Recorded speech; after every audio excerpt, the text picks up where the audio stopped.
नमस्कार, मैं अभिषेक सेठिया एडवोकेट आज सूरत के टेक्सटाइल व्यापारियों के फोस्टा अध्यक्ष श्री कैलाश जी हाकिम के साथ ये टॉक शो करना चाहता हूँ, जिसके अंदर मैं पिछले कई समय से बहुत सारे मेरे क्लाइंट और रिलेटिव्स के साथ एक लीगल समस्या के मुद्दों पर बातचीत करता था।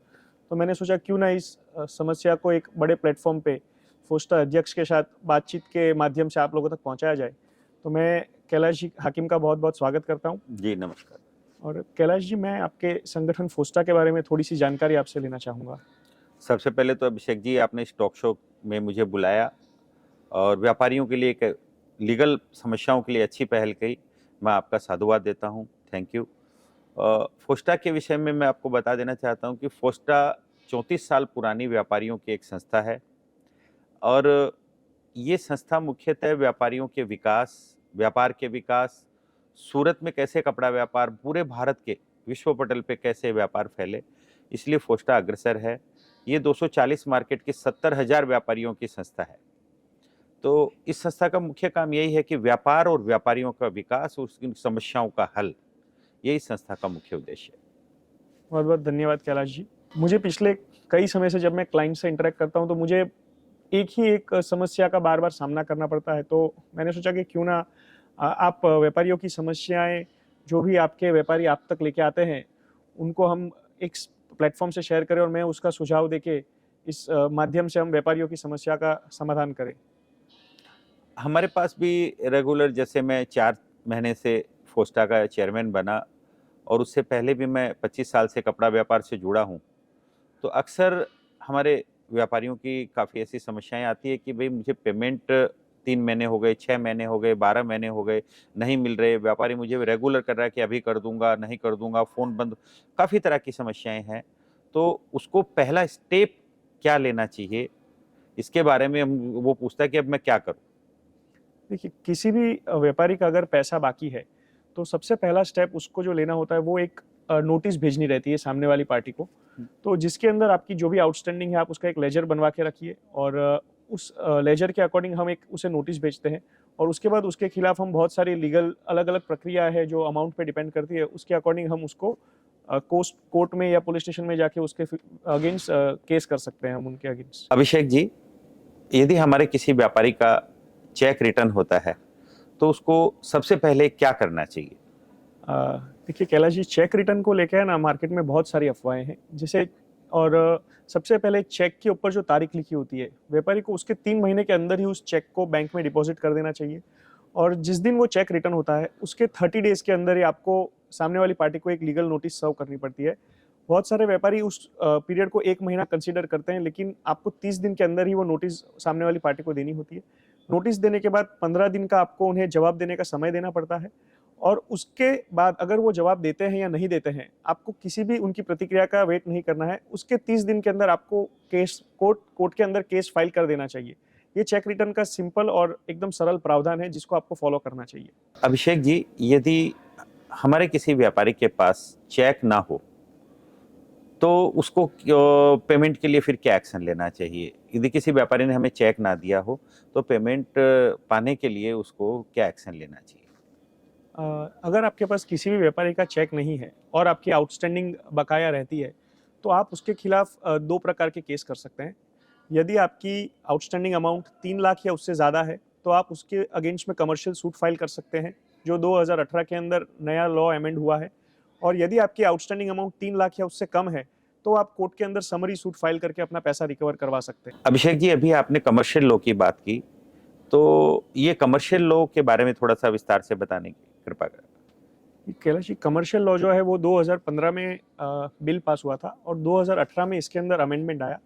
ये लॉ अभी सबसे बेहतरीन लॉ है क्योंकि ये कमर्शियल लॉ जो है वो व्यापारियों की जो धारा है बिजनेस करने की उसको स्पेशल ध्यान में रख के सरकार ने बाहर निकाला है। और बहुत सारे केसेस आज से पहले ऐसे होते थे कि भाई कोर्ट में केस फाइल होते थे और सालों तक केस चलते थे और फिर सेटलमेंट हो जाता था। तो उसमें वकीलों का, असीलों का और कोर्ट का बहुत सारा समय और पैसा बर्बाद होता था। कमर्शियल लॉ के अंदर सबसे पहले मीडिएशन का प्रावधान रखा गया है। यदि दोनों पार्टी मीडिए सेटल करना चाहती है तो वो सबसे पहले मीडिएशन में फॉर्म भर के उस मैटर को सेटल कर सकती है। उसमें प्रोफेशनल मीडिएटर कोर्ट अपॉइंट करती है और यदि उन पार्टियों का बीच में सेटलमेंट नहीं होता है, तो फिर मीडिएशन सेंटर एक सर्टिफिकेट अपॉइंट करके उस केस को आगे बढ़ाने की प्रक्रिया करती है। जिसके बाद कोर्ट के अंदर तारीख पे तारीख का जो सिलसिला है वो असीलों को ना भुगतना पड़े, इसलिए दोनों पक्षकारों के वकील मिलकर उस केस की मैनेजमेंट हियरिंग करते हैं और उस केस के ऊपर कौन सी तारीख पे कौन सा स्टेज आगे बढ़ाएंगे ये दोनों वकील मिलकर डिसाइड करते हैं, जिससे बहुत ही फटाफट वो केस चलता है और उसका निकाल या न्याय जल्दी मिलता है पक्षकारों को। अभिषेक जी, सप्लायर की आउटस्टैंडिंग अमाउंट की उसकी रिकवरी के लिए कानून की नज़र में समय सीमा क्या होनी चाहिए?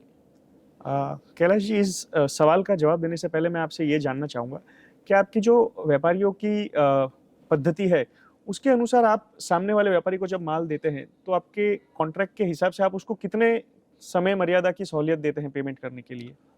देखिए, व्यापारिक दो व्यापारियों के बीच जो कॉन्ट्रैक्ट होता है उसके अंदर 30 दिन, 45 दिन और पीछे दिनों तक 60 दिन तक की एक सहूलियत दी जाती थी। लेकिन अभी इसकी रिकवरी के लिए अब लोग जैसे-जैसे मार्केट के अंदर प्रॉब्लम्स आ रही है तो व्यापारी हमारे स्ट्रिक्ट होके इस समय सीमा को घटाते जा रहे हैं। कॉन्ट्रैक्ट की समय सीमा भी हमारी घट रही है, तो 30 से 45 दिन मैक्सिमम लिमिट रहता है। कैलाश जी, जैसे आपने बताया कि आपके व्यापारी के शिष्टता मुजब आप उनको 35 से 60 दिन का समय देते हैं, तो मेरा ये सुझाव है कि यदि कोई सामने वाली पार्टी किसी व्यापारी तकलीफ में है, तो आप ज़्यादा से ज़्यादा उनको एक फाइनेंशियल ईयर तक वेट कर सकते हैं और उसके बाद आपको उसके अगेंस्ट स्ट्रिक्ट लीगल एक्शन ले लेने चाहिए, वरना फिर आप कहीं न कहीं तकलीफ में आ सकते हैं और वो आपके व्यापार के हित में भी नहीं है और लीगली भी आप अपना स्टैंड नहीं ले पाएँगे फिर। अभिषेक जी, वैसे तो यदि किसी भी व्यापार को डेवलप करना है तो पेमेंट एक तरह का फ्यूल है व्यापार के लिए और 35, 45, 60 दिन के अंदर उसका पेमेंट आना चाहिए। जितना फास्ट होता है व्यापार उतना ग्रो करता है।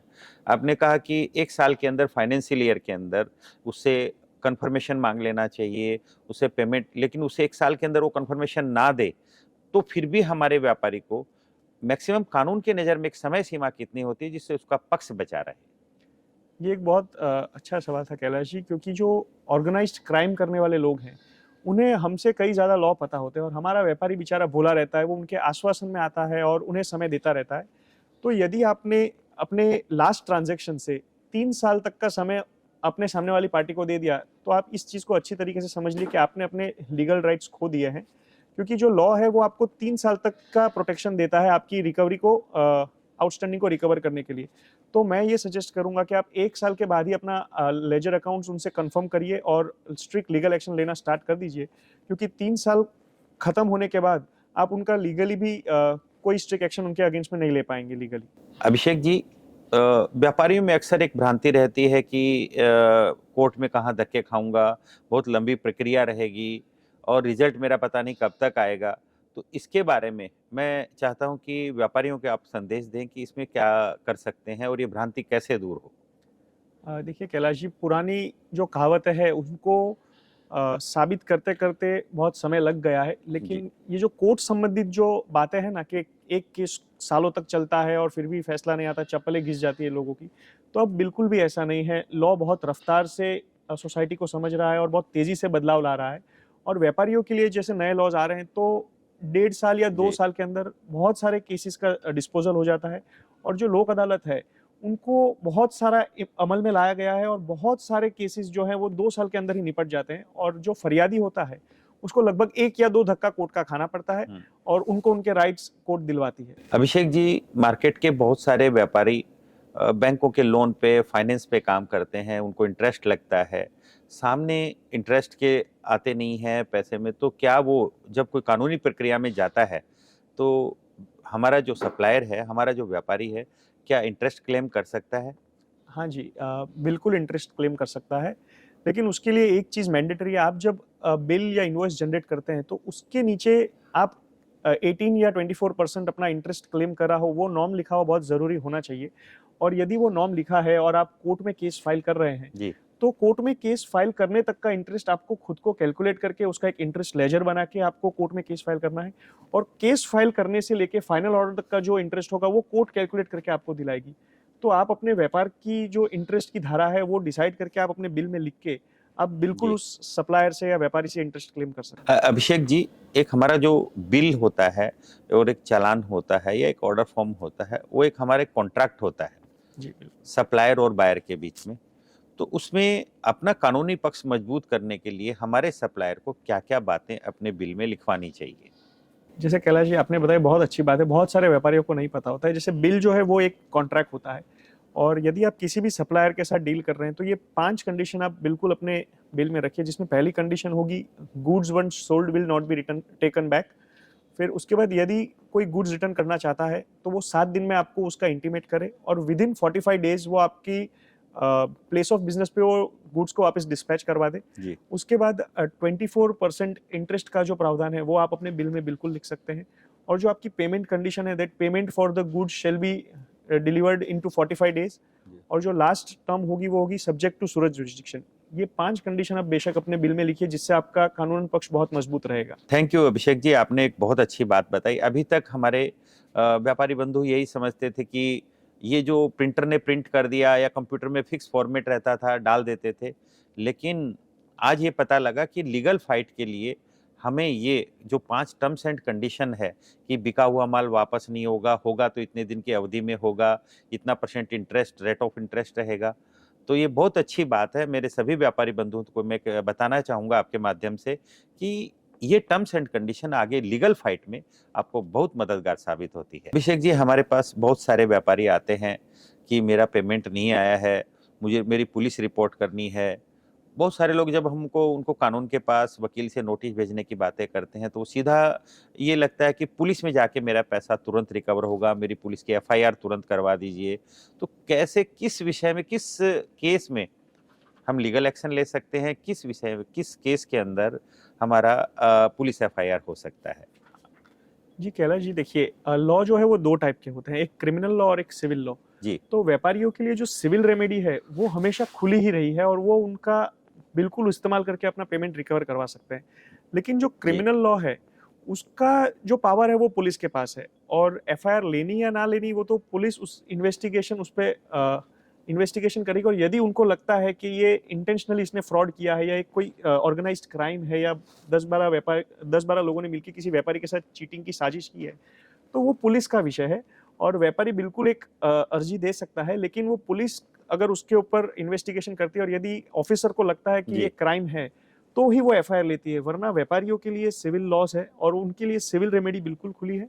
और कुछ केसेस के अंदर जिसमें आपका बिल्कुल भी 1 रुपया भी पार्टी ने नहीं दिया है, वो बिल्कुल क्रिमिनल के दायरे में आता है, और इन्वेस्टिगेशन होने के बाद उसके ऊपर आप बिल्कुल से एफआईआर करवा सकते हैं। अभिषेक जी, यदि किसी व्यापारी के साथ कुछ पेमेंट का व्यवधान पड़ता है, फ्रॉड होता है और उसको कानून की शरण में जाना हो, तो न्यायालय में अपना पक्ष मजबूत करने के लिए उसको कौन से डॉक्यूमेंट अपने को संभाल के रखने चाहिए?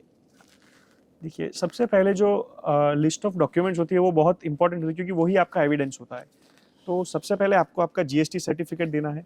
फिर जो सामने वाली पार्टी है उसके अगेंस्ट कितना आउटस्टैंडिंग है वो बताने के लिए एक आउटस्टैंडिंग लेजर। जी। उस व्यापारी के साथ आपने पहले डील किया है वो दर्शाने के लिए आपको आपका लेजर अकाउंट्स वो उसके साथ अटैच करना है। उसके बाद यदि अगर आप इंटरेस्ट क्लेम करते हैं तो आपको बिल वाइज इंटरेस्ट जो है उसका एक लेजर बनवाना है अलग जी। से। उसके बाद जितने भी बिल आपने लेजर्स अकाउंट में शो कर रहे हैं जो आउटस्टैंडिंग है, उन सभी बिलों की एक कॉपी, और जो डिलीवरी उस बिल की डिलीवरी आपने उस व्यापारी को कर दी है वो दर्शाता हुआ जो एलआर रसीद बोलते हैं, जो ट्रांसपोर्ट चालान होता है, वो आपको कंपलसरी एक केस फाइल को स्ट्रॉन्ग करने के लिए आपको इतने डॉक्यूमेंट्स की मिनिमम रिक्वायरमेंट रहती है। जी। तो आप इन सभी डॉक्यूमेंट्स को अगर संभाल के रखते हैं, और अगर आप केस के अंदर रखते हैं तो आपका केस बहुत स्ट्रांग होता है, और आपको न्यायालय में बहुत सरलता से न्याय मिलने की प्रोबेबिलिटीज बढ़ जाती है। अभिषेक जी, हमारे छोटे-छोटे व्यापारियों के सैकड़ों करोड़ रुपए मार्केट में फंसे रहते हैं, और संगठन के माध्यम से हम प्रयास करते हैं कि ये पेमेंट, काफ़ी सारे पेमेंट आते हैं, जो अच्छे व्यापारी हैं और व्यापार करना चाहते हैं, तो उनके पेमेंट आते हैं, और हम भी, संगठन का कार्य भी यही है कि हम उन दोनों व्यापारियों की मदद करें, उनके संबंध विच्छेद ना होने दें, उनके संबंध खराब ना होने दें।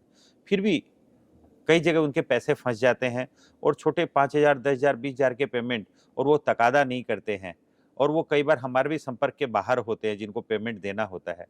तो क्या इसके लिए कोर्ट में और वकील के पास उस व्यापारी को जाना चाहिए रिकवरी के लिए, और क्या करना चाहिए? जी कैलाश जी, बिल्कुल जाना चाहिए। देखिए, व्यापारी जो है वो एक एक रुपया बड़ी मेहनत से और ईमानदारी से कमाता है। तो मैं ये बिल्कुल इस पक्ष में हूँ कि आपको किसी भी अमाउंट के लिए कोर्ट में या न्यायालय में आना चाहिए, और न्यायपालिका भी उस चीज़ को बहुत सराहती है, और बहुत जल्दी उसका फैसला सुनाती है। जी। मैं आपको उदाहरण दूं तो मैंने एक केस किया था 158 रुपए के लिए, 2021 में हमने केस किया था और 2023 जून के अंदर कोर्ट ने 158 रुपए पे हमें 9% ब्याज दिलाया क्या बात है। और 5,000 रुपए का वकील खर्च और जो कंपनसेशन था वो भी दिया। तो जब 158 रुपए के लिए कोर्ट उस चीज़ों पे ऑर्डर करती है तो 5,000 10,000 तो बहुत बड़ी रकम है। आपको किसी भी रकम के लिए बिल्कुल हिचकिचाना नहीं चाहिए क्योंकि वो आपकी मेहनत की कमाई है और आपको बिल्कुल कोर्ट के अंदर किसी भी अमाउंट के अगर आपके आउटस्टैंडिंग है तो केस करना चाहिए।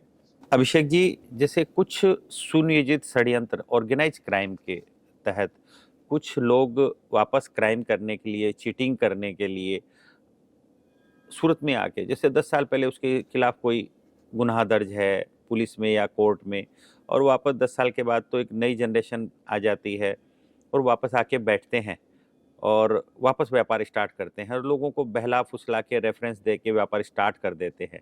तो उन लोगों को कैसे हम डिटेक्ट करें, उनको कैसे पहचानें, ये एक बड़ी समस्या है। देखिए कैलाश जी, किसी की भी अगर आप हिस्ट्री चेक करना चाहें तो आप ई कोर्ट्स करके एक एप्लीकेशन है, जी। उसके अंदर आप एफआईआर नंबर यदि आपके पास हो 10 साल पुराना कि उसके ऊपर इस एफआईआर नंबर से, तो आप उसकी केस का स्टेटस भी निकाल सकते हैं या फिर आप पार्टी बाय नेम उसके नाम से भी उसको सर्च करके पता कर सकते हैं कि इस व्यक्ति के खिलाफ कितने केस यहाँ पे चल रहे हैं। और जो ई कोर्ट्स है वो ऑल ओवर इंडिया की कोर्ट्स की आपको रिपोर्ट्स देती है, तो आप पूरे भारत भर में अगर इस व्यक्ति के खिलाफ कहीं पे भी केस है तो आप उसके ऊपर सर्च करके पता लगवा सकते हैं। लेकिन जो सूरत के व्यापारी है, जो यहाँ पे जो सूरत की 4-5 पुलिस स्टेशन है जिनसे टेक्सटाइल मार्केट जुड़ा हुआ है, जी। उनके अंदर अगर किसी व्यापारी के खिलाफ एफआईआर होती है तो आप ये कर सकते हैं कि उनकी जो एफआईआर की डिटेल है व्यापारी अगर हमें प्रोवाइड करे तो हम एक रिकॉर्ड मेंटेन कर सकते हैं, जिससे क्या होगा कि भविष्य में अगर कोई व्यापारी उसको वेरीफाई करना चाहे तो उसको एक इजी रिकॉर्ड मिलेगा और वो भविष्य में फ्रॉड का शिकार होने से बच सकता है। जी, जी, बहुत अच्छी सुझाव है आपका। ये मतलब ये ऐप है, ये डाउनलोड करके व्यापारी उसका नाम डाल के, आपने बताया कि थोड़ी स्पेलिंग मिस्टेक हो सकती हाँ है, जी। तो अलग-अलग स्पेलिंग डाल के उसको थोड़ा समय लगेगा, खुद करे या व्यापारी या वकील से कराए, तो वकील उसको से। वहाँ तक पहुँच सकते हैं। हाँ तो जी। अपना 70-80% तक हम लोग उसकी जानकारी प्राप्त कर जी, सकते हैं बिल्कुल कर सकते और हम प्रयास करेंगे कि जो भी हमारे संगठन के व्यापारी एफआईआर करेंगे, हाँ। उसकी एक कॉपी, एक रिकॉर्ड हमारे तक पहुँचाए। संगठन उसको कोशिश करेगा, मैनेज करे और संगठन के वापस जो सदस्य होंगे, व्यापारी होंगे, वो उसकी जानकारी संगठन से प्राप्त कर सके, ऐसा हम प्रयास करेंगे। जी, जी, बिल्कुल। कैलाश जी, जैसे मुझे एक सवाल आपसे पूछना था, जैसे कि जी। बहुत सारी कॉर्पोरेट फर्म्स होती है और बहुत सारी बड़ी-बड़ी कंपनियां हैं जो किसी भी प्रकार की डीलिंग से पहले एक सिक्योरिटी का डिपॉजिट चेक या कोई ऐसी सिक्योरिटी रख लेती है जिससे भविष्य में उनका पेमेंट जो है वो इजीली रिकवर कर पाए। तो क्या आपके टेक्सटाइल व्यापार की पद्धति में भी ये नियम है? नियम तो एक कॉन्ट्रैक्ट है, बनाने पड़ते हैं और दो व्यापारी और व्यापारियों के बीच में एक व्यापारिक समझौता ही एक कॉन्ट्रैक्ट है। धीरे-धीरे सूरत के व्यापारियों में बड़ी चेतना आ रही है। जिस तरह से कुछ चंद लोगों ने व्यापार में अपराध कर जो विश्वास को खोया है, तो उससे ज़रूर अच्छे व्यापारियों पे भी उसका असर पड़ा है और मंडी का पेमेंट फास्ट हो रहा है, फास्ट करना पड़ेगा नहीं हुआ है तो, और चेक सिक्योरिटी के इसके लिए बहुत ही जल्दी आपको पेमेंट एडवांस का या सिक्योरिटी चेक का एक बहुत बड़ा रिजल्ट सूरत मंडी में देखने को मिलेगा और ज़रूर इस व्यापारी आपकी बात पे ध्यान देंगे। अभिषेक जी, जी। कि चेक तो ठीक है आपने कहा, लेकिन एक व्यापारी को हम व्यापार करते हैं किसी के, तो हमारा जो बायर होता है, जो एजेंट होता है, उसके लिए क्या-क्या ऐसे डॉक्यूमेंट्स हमें रखने चाहिए, हमारे व्यापारी को लेने चाहिए कि यदि उसमें चंद लोग यदि हमारे साथ फ्रॉड कर जाते हैं, 95% लोग व्यापारी के साथ ऐसा कुछ नहीं करता है, लेकिन 2-5% ऐसे लोग उसमें क्रिमिनल घुस जाते हैं या फ्रॉड कर जाते हैं, तो हम उनको ट्रैक कैसे करें? तो ऐसे ऐसे क्या-क्या डॉक्यूमेंट्स हैं जो हमारे व्यापारी को, हमारे सप्लायर को रखने चाहिए? देखिए कैलाश जी, भारत के अंदर सबसे मशहूर जो डॉक्यूमेंट है वो होता है आधार कार्ड, जो आपकी पहचान का एक अच्छा परिपत्र होता है और जिसमें आपका एड्रेस होता है। जी। तो जिस भी व्यापारी और एजेंट से आप डील कर रहे हैं, सबसे पहले तो उनका एक एजेंट रजिस्ट्रेशन होना बहुत ज़रूरी है, ताकि क्योंकि आप डायरेक्ट रेफरेंस नहीं लेते, एजेंट के माध्यम से काम करते हैं। तो अगर एजेंट रजिस्टर्ड होगा तो व्यापारी को पकड़ना बहुत आसान हो जाएगा। उसके अलावा आप एजेंट का और व्यापारियों का जो व्यापार आपसे करने आ रहे हैं, उनका आधार कार्ड और पैन कार्ड एक अगर आप ले सके तो उनको ट्रेस करना बहुत ईज़ी हो जाएगा। उसके अलावा कई जो फ्रॉड करने वाले लोग होते हैं, वो बहुत सोच समझ के आते हैं, जो खुद की फर्म के अलावा दूसरे की फर्म का चेक दे देते हैं या पार्टनरशिप फर्म होती है, उसके अंदर फर्म किसी और के नाम की होती है, डील कोई और करता है।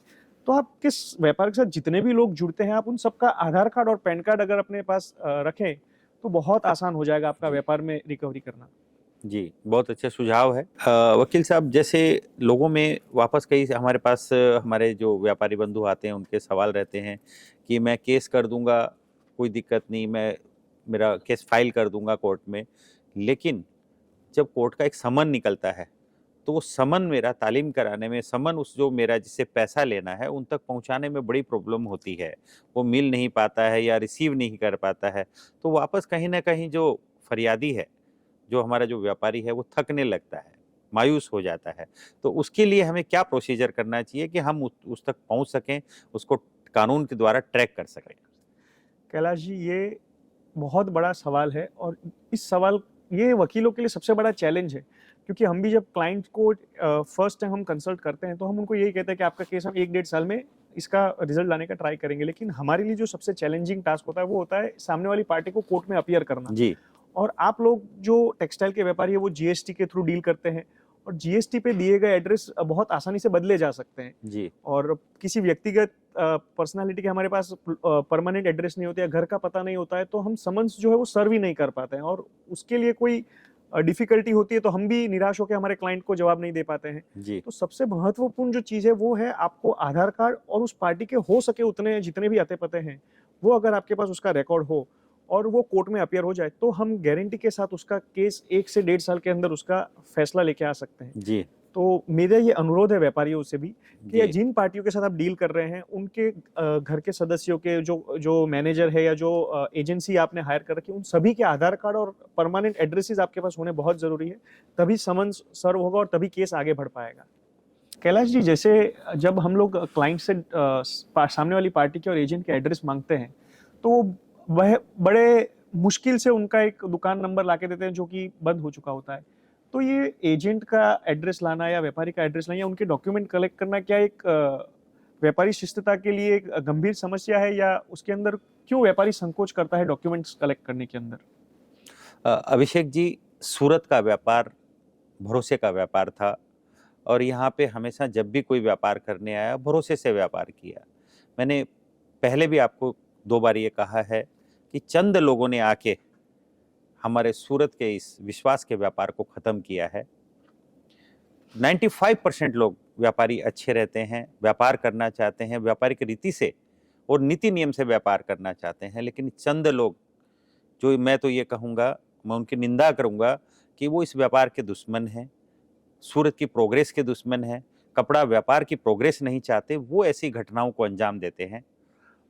और जहाँ तक अच्छे व्यापारी का सवाल है, अच्छे एजेंट का सवाल है, तो उसे कोई परहेज नहीं होना चाहिए अपने सप्लायर को डॉक्यूमेंट देने के लिए, अपने सप्लायर को अपने एड्रेस देने के लिए, अपना आधार कार्ड और पैन कार्ड नंबर देने के लिए, क्योंकि मैं एक ईमानदार व्यक्ति हूँ और मुझे पेमेंट देना है, मुझे किसी चीज़ का डर नहीं है, तो मुझे डॉक्यूमेंट देने में क्या डर है?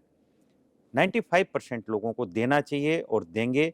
मुझे पूरा विश्वास है कि ज़रूर आपकी इस बात के ऊपर हम लोग एजेंट आढ़ती एसोसिएशन से बात करेंगे और निवेदन करेंगे सबसे, सप्लायर से, दुकान प्रॉपर्टी ब्रोकर एसोसिएशन से करेंगे कि सारे के सारे डॉक्यूमेंट्स संस्थाओं में या व्यापारी के पास जमा करवाएं, जिससे उन चंद लोग जो हमारे 5% लोग, 2% लोग, 1% लोग जो फ्रॉड करने आते हैं, उन पे लगाम कसी जा सके। वकील साहब, जैसे एक मध्यस्थ, एक एजेंट होता है, उसकी एक व्यापार में दोनों सप्लायर और बायर के बीच में क्या भूमिका होती है? क्या एजेंट कई बार ऐसा कहता है कि मैं तो एक कमीशन पे काम किया, मैं इसमें क्या करूं? तो क्या एजेंट की, ये मेरे हिसाब से व्यापार में 2 व्यक्तियों को मिलाने वाला एजेंट, उसकी एक बड़ी भूमिका रहती है। तो वो भूमिका से कई बार पीछे हटता है।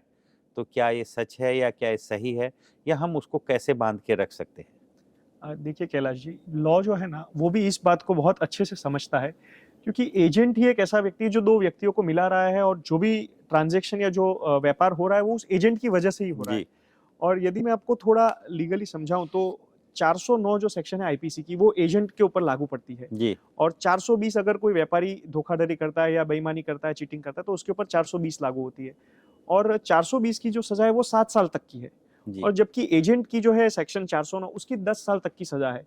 तो कहीं ना कहीं लॉ भी एजेंट की ग्रेविटी को बहुत ज़्यादा भारी मानता है। यदि एजेंट अपनी जवाबदारी से पीछे हटता है तो बिल्कुल भी व्यापार के लिए अच्छी बात नहीं है। एजेंट को बिल्कुल बीच में रहकर ही दोनों पार्टियों का समाधान करवाना चाहिए, या जो उनका कॉन्ट्रैक्ट डील हुआ है जी उसको फुलफिल करवाने में एजेंट की महत्वपूर्ण भूमिका रहती है। जी।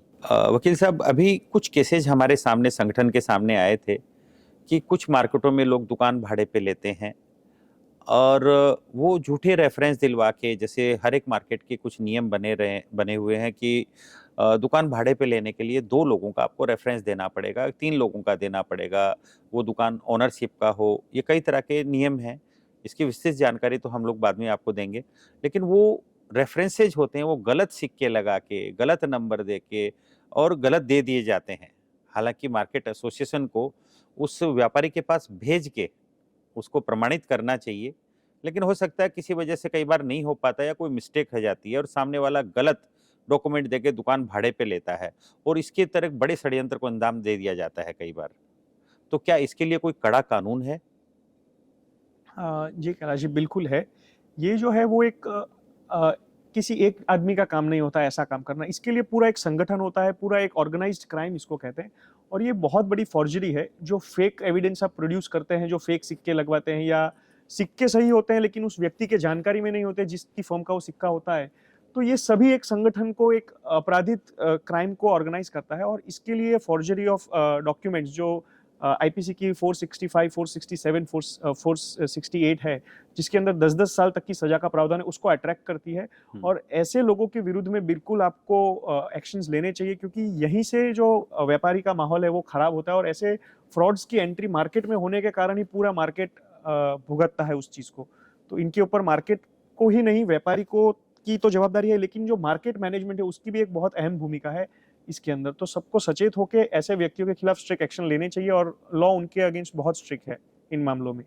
बहुत अच्छा अभिषेक जी, मैं आपकी इस बात से बड़ा सहमत हूँ कि एक स्वस्थ व्यापार के लिए बायर और सप्लायर के अलावा एजेंट की भी एक बहुत बड़ी भूमिका होती है। और एजेंट चाहे वो कपड़े का हो या एजेंट चाहे प्रॉपर्टी का हो, क्योंकि वो दोनों के बीच को दुकान दिलाता है, 2 पक्षों को मिलवाता है, तो उनकी ईमानदारी की भूमिका का बहुत महत्वपूर्ण योगदान रहता है। और यदि वो कुछ गलत करता है, तो आपके अनुसार कानून में उससे बहुत बड़ी सज़ा है, बहुत कड़े प्रावधान है। मैं सभी व्यापारियों से ये कहूँगा कि इस पे बड़ा, मार्केट एसोसिएशन से कहूँगा, कपड़ा व्यापारियों से कहूँगा कि इसको गंभीरता से ध्यान दें।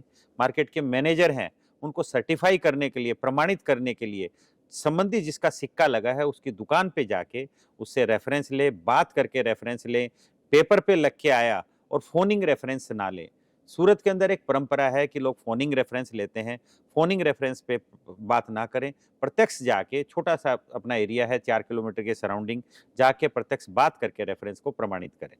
कैलाश जी, जैसे मैंने आपको अभी बताया कि भाई व्यापार के अंदर व्यापारी से ज़्यादा एजेंट की जो है वो भूमिका बहुत अहम रहती है। हुँ। तो क्या मार्केट के अंदर एजेंट का कोई रजिस्ट्रेशन है, या ऐसी कोई प्रावधान है जिससे एजेंट को हम वेरीफाई कर सकते हैं? बहुत अच्छा सवाल है अभिषेक जी आपका। हमारा फोस्टा का एक नया संविधान आज के व्यापार की ज़रूरतों को देखते हुए नया संविधान बन रहा है।